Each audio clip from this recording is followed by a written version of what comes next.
Assalamualaikum warahmatullahi wabarakatuh. Alhamdulillah wassalatu wassalamu ala Rasulillah wala haula wala quwwata illa billah amma ba'd. Kaum muslimin, kaum muslimat, sahabat penyuluh rahimakumullah. Kembali kita bertemu dalam sesi bimbingan penyuluhan agama Islam. Kali ini kita akan mengangkat tema tentang sikap terhadap orang yang sakit berat, mulai dari sakit sampai meninggal dunia. Tema ini bagian dari penyelenggaraan jenazah,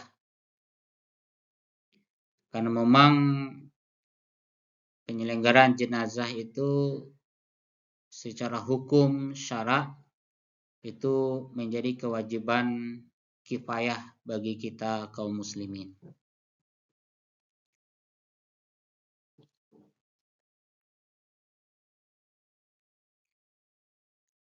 Insyaallah dalam beberapa sesi berikut kita akan tuntaskan tata cara penyelenggaraan jenazah ini, dan tema kali ini kita khususkan bagaimana sikap kita terhadap orang yang sedang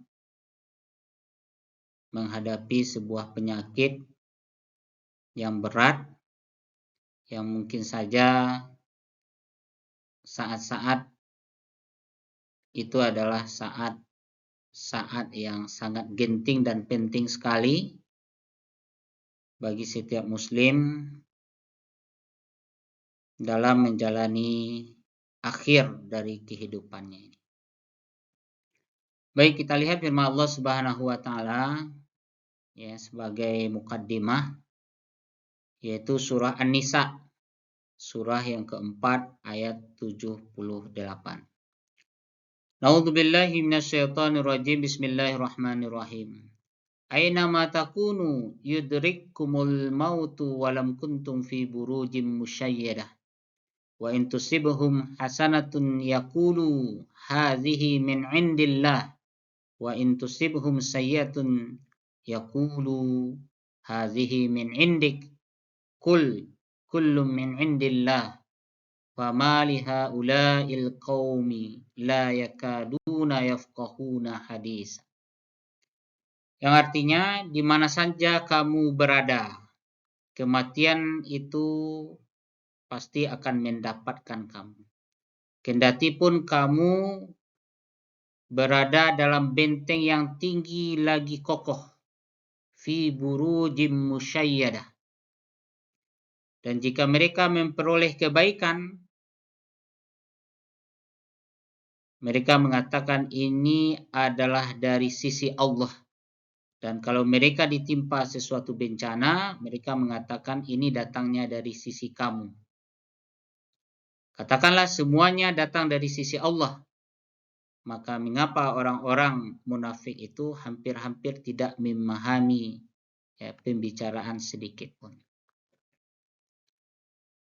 Jadi persoalan kematian itu adalah sesuatu yang pasti akan terjadi. Ya, tidak ada seorang pun yang bisa lari dari kematian itu, sekalipun dia bersembunyi di sebuah benteng ya yang sangat kokoh. Ya, tidak akan bisa benteng yang kokoh ya lagi tinggi itu ya menghindarkan dia dari kematian. Kemudian dalam surah yang lain, surah Jumu'ah, surah yang ke-62 ayat 8, Allah Subhanahu wa taala berfirman, "Qul innal mauta alladzi tafirruna minhu fa innahu mulaqikum, tsumma turadduna ila 'alimil ghaibi wasyahadah fa yunabbi'ukum bima kuntum ta'malun." Katakanlah sesungguhnya kematian yang kamu lari daripadanya, maka sesungguhnya kematian itu akan menemui kamu. Kemudian kamu akan dikembalikan kepada Allah yang mengetahui yang gaib dan yang nyata. Lalu dia beritakan kepadamu apa yang telah kamu kerjakan. Kemudian dalam surah Ali Imran, surah yang ketiga ayat 185, Allah Subhanahu wa taala berfirman, "Kullu nafsin dha'iqatul maut wa innama tuwaffawna ujurakum yaumal qiyamah. Faman zuhziha 'anil nari wa udkhilal jannata faqad faza. Wa mal hayatud dunya illa mata'ul ghurur." Tiap-tiap yang berjiwa akan merasakan mati. Dan sesungguhnya pada hari kiamat sajalah disempurnakan pahalamu. Barang siapa dijauhkan dari neraka dan dimasukkan ke dalam surga, maka sungguh ia telah beruntung. Dan kehidupan itu tidak lain hanyalah kesenangan yang memperdayakan. Berikutnya kita masuk kepada hukum-hukum seputar orang sakit. Yang pertama tuntunannya, hendaklah orang yang sakit itu menerima ketentuan ya, sakitnya itu sebagai bagian dari takdir Allah Subhanahu wa taala. Ya. Jadi harus menerima takdir ketetapan Allah Subhanahu wa taala. Ya, karena ini bagian dari rukun iman kita kepada Allah Subhanahu wa taala. Dan bersabar atas penyakit yang diderita. Bersabar. Ya. Jadi buah dari menerima takdir Allah itu adalah bersabar atas penyakit yang diderita. Berikutnya, orang yang sakit hendaklah berbaik sangka kepada Allah Subhanahu wa taala bahwa penyakit yang ia derita itu mengandung ya banyak hikmah. Ya. Banyak hikmah. Kenapa? Ya, karena terkadang ya ketika sakit kita baru merasakan betapa besarnya nikmat sehat. Karena sakit kadang kita baru sadar atas segala dosa dan kesalahan kita. Jadi tetap berbaik sangka kepada Allah bahwa Allah Subhanahu wa taala pasti punya maksud baik kepada kita dengan penyakit yang kita derita itu. Karena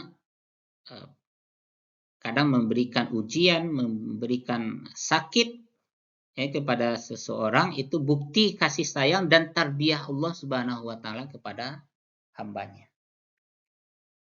Berikutnya hendaklah merasakan khauf dan raja. Ya, ada perasaan khauf, takut, raja, harap.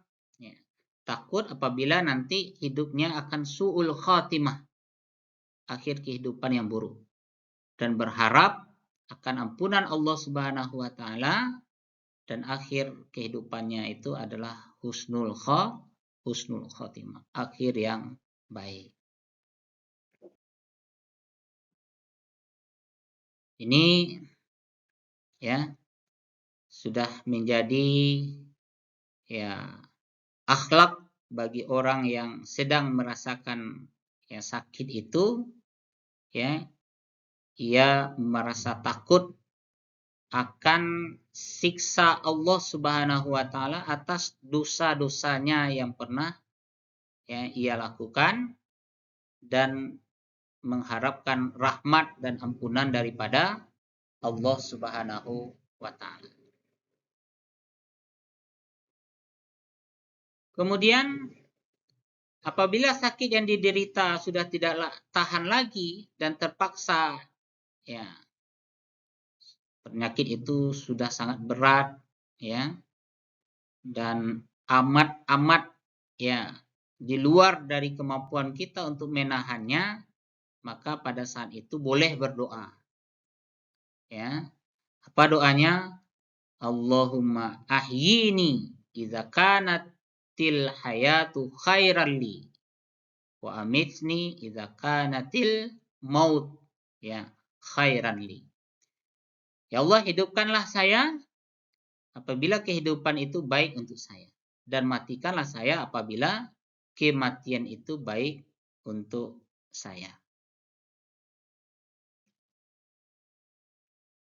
Allahumma ahyini ya maka natil hayatu khairan li wa tawaffani idza kanatil wafatu khairan li. Nah, ini berdasarkan hadis ya Imam Bukhari ya dan Imam Muslim. Nah, ini baru dibaca ya pada saat-saat memang penderitaan itu amat berat bagi kita.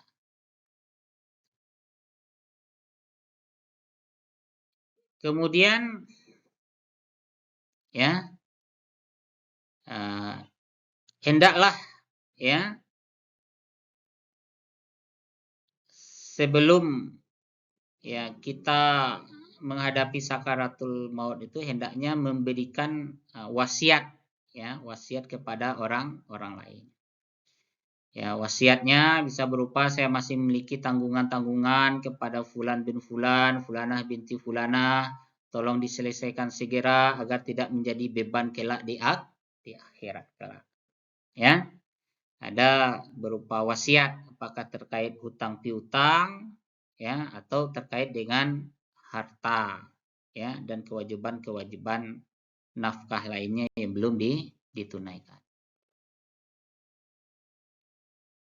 Ini antara lain ya, ini tersebut di dalam hadis Bukhari dan Muslim, aku wasiatkan kepada setiap muslim di belahan bumi manapun ya dan terutama diriku agar bertakwa kepada Allah Subhanahu wa taala, hendaklah mereka tetap berpegang teguh kepada Al-Qur'an dan sunnah yang sesuai dengan manhaj dan pemahaman salafus saleh. Ya. Nah, ini yang kita wasiatkan kepada ya ahli keluarga kita, apa yang kita wasiatkan? Ya, tidak hanya masalah harta, hutang piutang, ya lebih-lebih lagi sepeninggal kita berwasiat kepada anak keturunan kita, karib kerabat kita, keluarga kita untuk tetap taat kepada Allah Subhanahu wa taala. Ya, melaksanakan perintah-perintahnya dan meninggalkan seluruh larangan-larangannya sesuai dengan ya ketentuan ya dalam Al-Qur'an dan Sunnah. Kemudian ya sebelum kematian ya saat menghadapi sakaratul maut ya, ini ada beberapa tuntunan ya. Jika sakaratul maut mendatangi seseorang ya ini wajib melakukan hal-hal sebagai berikut. Yang pertama, hendaklah mereka mengajarkan ya 2 kalimat syahadat ya dan mentalkinkannya ya kalimah-kalimah syahadah ya asyhadu an la ilaha illallah wa asyhadu anna muhammadar rasulullah atau ya kalimat-kalimat thayyibah la ilaha illallah, bisikkan ya ke telinga kanannya ya sambil memperhatikan apakah ya orang yang sedang menghadapi sakaratul maut itu ya mengikutinya. Nah, pastikan ya setiap lafaz itu diikuti oleh ya, orang yang sedang menghadapi sakaratul maut. Ini sesuai dengan ya tuntunan hadis Rasulullah sallallahu alaihi wasallam, "Laqinu mautakum la ilaha illallah." Tuntunkanlah atau talkinkanlah ya kalimat ya la ilaha illallah kepada orang yang sedang mengalami sakaratul maut. Ya. Ini dalam hadis riwayat Abu Daud ya, dalam kitab sahihnya, "Man kana akhiru kalamihi la ilaha illallah dakhala jannah." Siapa yang akhir ucapannya ya mampu mengucapkan kalimat la ilaha illallah, dia akan masuk ke dalam surga. Nah, inilah kesuksesan tertinggi bagi seorang muslim manakala di saat dia sakaratul maut, di hembusan terakhirnya itu dia mampu mengucapkan kalimat thayyibah la ilaha illallah. Itu menandakan dia akan husnul khatim, akhir hidupnya yang baik. Berikutnya, hendaknya mendoakan kebaikan untuknya. Ya, kita doakan orang yang sedang menghadapi sakaratul maut itu doa-doa kebaikan, karena salah satu kewajiban muslim terhadap muslim yang lainnya apabila dia sakit hendaklah dibezuk, hendaklah dikunjungi. Kita doakan kesembuhan kepadanya, kebaikan-kebaikan kepadanya, ya. Kemudian jangan pernah berkata-kata di dekatnya itu kecuali kata-kata kebaikan, ya. Jangan sampai di saat kita membezuk, ya, kita menyampaikan kata-kata yang ya, tidak memberikan semangat dan kesadaran rohani kepada orang yang menghadapi sakaratul maut ini. Tidak boleh membicarakan keburukan-keburukannya, ya, masa mudanya atau masa lalunya, tapi membicarakan ya kebaikan-kebaikan.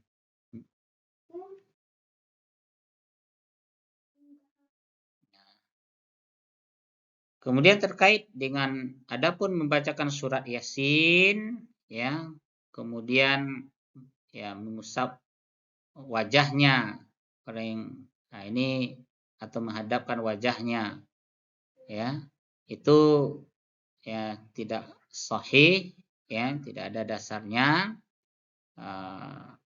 Tapi itu ya pada sebagian ulama itu dipandang juga ya suatu amalan kebaikan. Tetapi yang sahih itu adalah menuntun orang yang sakit itu adalah bisa mengucapkan kalimat la ilaha illallah.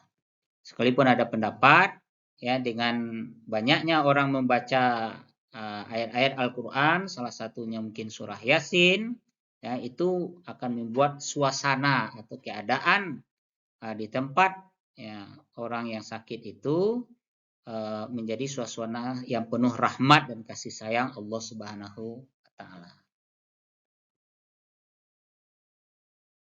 Rasulullah Shallallahu alaihi wasallam pernah menjenguk seseorang anak Yahudi yang akan meninggal. Kemudian beliau Shallallahu alaihi wasallam menawarkan Islam kepadanya dan akhirnya anak tersebut masuk Islam. Ini jikalau ya kita membezuk apakah tetangga kita, saudara-saudara kita, ya non muslim, ya karena kewajiban juga ya persaudaraan kita sesama ya makhluk Allah Subhanahu wa taala, ya umat manusia. Itu hendaklah kita tawarkan Islam kepadanya. Nah ini. Saat setelah kematian. Saat setelah kematian yang pertama pejamkan kedua mata jenazah tersebut. Pejamkan kedua mata jenazah tersebut. Ini hadis riwayat Imam Muslim, inna ruha idza qubida tabi'ahul basaru. Sesungguhnya jika ruh itu telah dicabut, maka pandangannya akan mengikutinya. Jadi pandangan mata orang yang menghadapi sakaratul maut itu dia mengikuti keluarnya ruh dari tubuhnya. Berikutnya mendoakan kebaikan untuknya. Ya, doakan kebaikan-kebaikan. Jangan keburukan yang kita sebut, tapi kebaikan-kebaikan selama hidupnya. Mungkin dia pemurah, ya, dia penyayang, dia suka menolong, ya. Apa amalan-amalannya sangat banyak, itu yang harus ya kita ingat dan kita mohonkan kebaikan kepadanya. Ya, husnul khatimah, amal ibadahnya diterima, dosanya diampuni, dan lain-lain sebagainya. Kemudian menutupi seluruh tubuhnya dengan kain. Nah, tutupi seluruh tubuhnya dengan kain. Setelah kita ya pejamkan matanya, ya, kemudian kita doakan kebaikan-kebaikan untuknya, kita tutupi seluruh tubuhnya. Ini sesuai dengan tuntunan hadis riwayat Imam Bukhari dan Muslim. Bagi orang yang melakukan ihram, ya maka tidak ada kewajiban untuk menutupi wajahnya ini. Ya. Berikutnya bersegera mengurus, ya, mengurus dan menyelenggarakan jenazahnya. Jadi tidak boleh ditunda-tunda. Siapkan, ya, siapkan padam kuburannya, siapkan kafan-kafannya, ya, dan lain-lain sebagainya. Nah ini. Berikutnya yang kelima, menguburkannya di daerah tempat dia meninggal dunia. Nah, di mana dia meninggal, maka hendaklah atau sebaiknya hendaklah dikubur di situ. Nah, di daerah itu. Jangan dicari tempat yang lain. Nah, ini berdasarkan hadis riwayat Ahmad.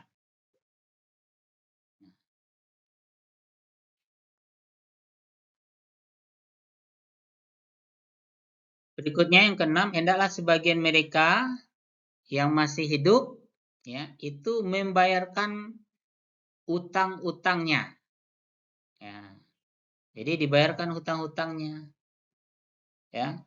Itu diambil dari mana? Dari harta yang ia tinggalkan. Ya, walaupun itu akan menghabiskan seluruh hartanya. Ya. Berikutnya yang boleh dilakukan oleh kerabat dan pelayat. Ya, yang boleh dilakukan oleh kerabat dan pelayat, ya, orang yang pai takajui, ya, pai melayat, ya, ke rumah duka. Ini. Mereka boleh membuka wajah mayat, ya, nah itu dibolehkan. Tapi hendaknya jangan sampai menangis, ya, apalagi meratap-ratap, itu tidak boleh.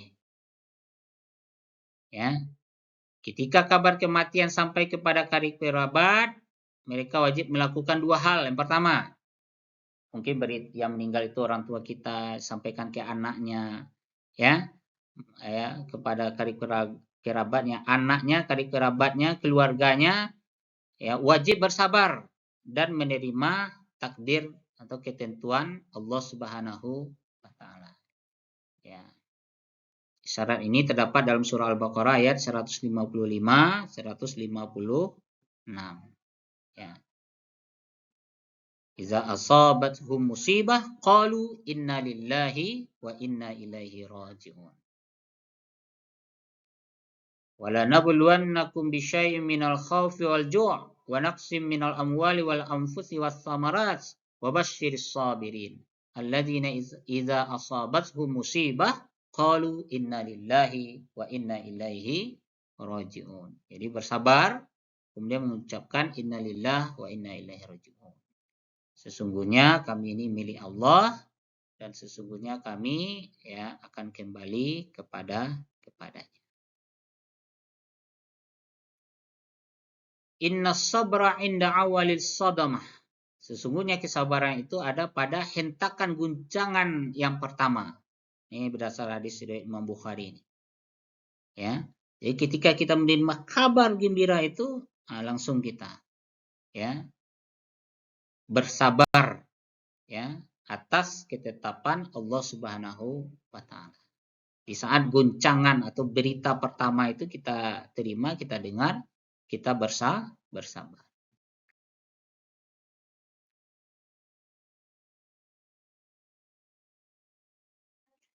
Ini ada hadis riwayat Imam Bukhari dan Muslim yang artinya, ya, seorang wanita yang ditinggal mati, ya, seorang wanita yang ditinggal mati dua orang, ya, anaknya, ia bersabar, ya, maka hal itu akan dapat melindunginya dari azab api neraka. Berikutnya yang kedua adalah istirja, mengucapkan kalimat istirja yaitu inna lillah wa inna ilaihi rajiun. Kemudian disunahkan untuk membaca doa. Allahumma jurni fi musibati wa akhlif li khairam minha. Ya Allah, berikanlah aku pahala atas musibah ini dan gantilah ya dengan yang lebih baik. Ya Allah, berikanlah aku pahala atas musibah ini dan gantilah ya dengan yang lebih baik. Yang tidak boleh, haram dilakukan pada saat kematian. Pertama, meratap niyahah, yaitu lebih dari sekedar menangis. Ya, menangis, kemudian sambil berteriak-teriak, menampar-nampar wajah, merobek-robek baju dan lain sebagainya. Ya, ini berdasarkan hadis juga. Wanita yang meratap jika tidak bertobat sebelum kematiannya akan dibangkitkan pada hari kiamat dalam keadaan memakai pakaian. Ya, jadi dan gaun ya dari kudis. Jadi pakainya banyak kotoran, ya kotoran. Hal-hal yang diharamkan ketika kematian meratap niyahah, yaitu lebih dari sekedar menangis, misalnya berteriak-teriak, menampar wajah, merobek baju dan lain sebagainya. Termasuk niyahah adalah menyebut jasa-jasa kebaikan mayat dengan penuh kesedihan dan penyesalan. Ya. Nah, demikian juga dengan menampar-nampar pipi dan merobek-robek baju. Boleh menyebutkan jasa-jasa kebaikannya, tapi tidak perlu berlebih-lebihan. Ya. Nah,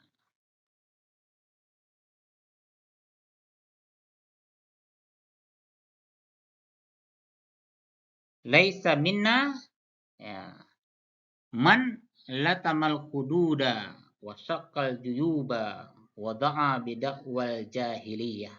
Bukan dari kami ya, orang-orang yang menampar-nampar pipinya, merobek-robek bajunya dan ya memenuhi ya undangan atau seruan jahiliyah.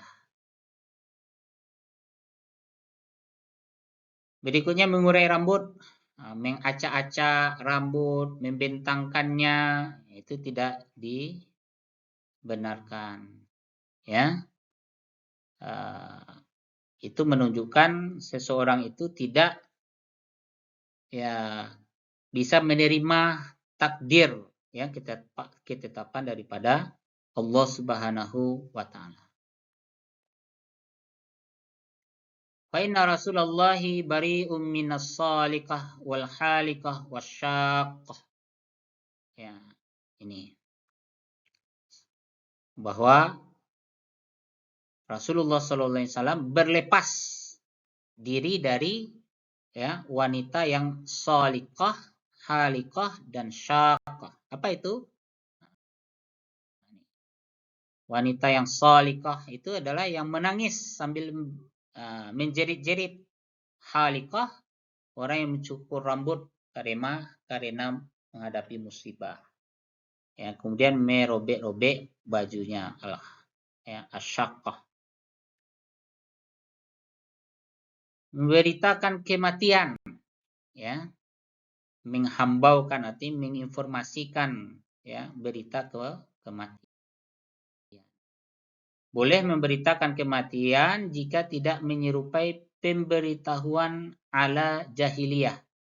Terkadang hukumnya wajib jika tidak ada di dekatnya orang-orang yang melaksanakan hak mayat berupa memandikan, mengkafani, mensolatkan dan sebagainya. Orang yang memberitakan kematian boleh meminta orang-orang untuk meminta ampun bagi si mayat, ya, mendoakan ya kepada Allah Subhanahu wa taala agar si mayat mendapatkan ampunan daripada Allah Subhanahu wa taala.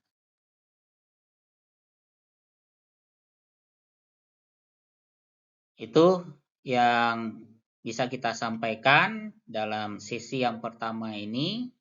bisa dilihat daftar rujukan kita beberapa ya, antara lain Al-Ahkamul Janais wa Bid'at Uha ya, Al-Imam Albani rahimahullah, dan ya seterusnya ya.